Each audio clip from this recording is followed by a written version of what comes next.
And welcome back. Well, over the past few years, intermittent fasting has become a really popular way of losing or controlling weight. So some studies showing that it's effective and safe, some even suggesting that it's better than other diets for improving conditions associated with inflammation and Alzheimer's disease, arthritis, and stroke. But the American Heart Association just released a study indicating in some cases, intermittent fasting can be bad for your heart.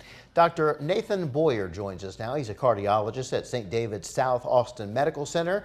He's joining us just to kind of break down this study. So we're talking about eating in 8-hour time periods. In other words, if you eat from noon to 8 o'clock, 1 to 9 o'clock, something like that, and you don't have anything else to eat after that. That's a restricted diet. And these results from the American Heart Association are saying they could have a really big impact. It's 91% higher risk of death from heart disease. What does this all mean, and what's the link? Yeah, so big splash at the Heart Association conference in Chicago a couple of weeks ago. But I think that before we really react to these, we should take a minute to really understand what was presented.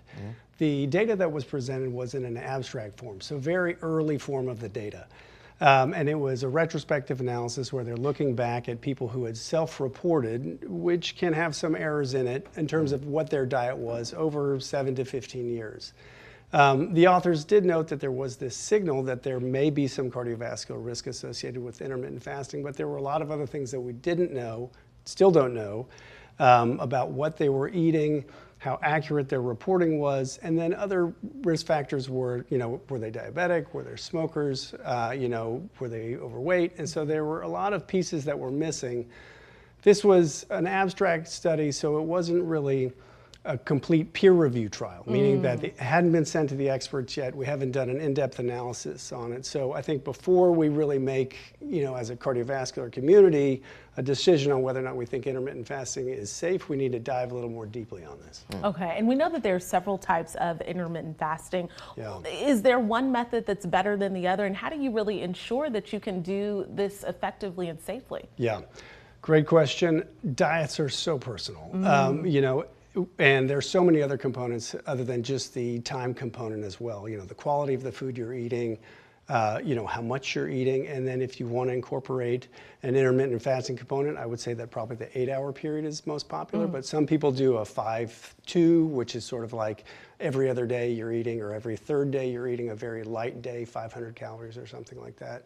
So, but you really got to, work with your care, primary care provider or your doctor, or whoever you're counseling with about, what your diet is going to be if you choose to embark on something like this, and personalize something that it works for you, that's sustainable. The other piece is that there's some diets for some people with pre-existing conditions like diabetes or kidney disease or heart disease that may not be as good as others. Okay. So I do this myself. I do the 8-hour fasting because, Jennifer, a body like this doesn't just happen, right? Anyway, but I did it because I wanted to lose a few pounds. I was having trouble. I did it, and then immediately I lost a few pounds. And so for me, it did seem to work well. What in general are the benefits of intermittent fasting like this? Yeah, first of all, I think a lot of people are interested in intermittent fasting for the weight loss, but we're seeing improvements in blood pressure, cholesterol, blood sugar control, just to name a few. And then, as you mentioned, there are some other benefits as well, as potentially reduction in inflammation, stress response, and potentially even longevity, meaning you could live longer. But there are a lot of studies, some of it's conflicting, so you take it all with a grain of salt and put it together and make your own decision. Okay, so you talked about the benefits. Are there any long-term adverse effects that we're seeing yet? We know some information came from this study, but are there any other risks related to intermittent fasting? So far it seems safe, and I think that that's what got everybody's attention about this trial, was that, in general, in most cardiovascular literature, when we see improvement in blood pressure and cholesterol and blood sugar, tends to be safe and people do better. And so we were surprised to see these results, and that's why we're going to dig a little more deeply. Okay.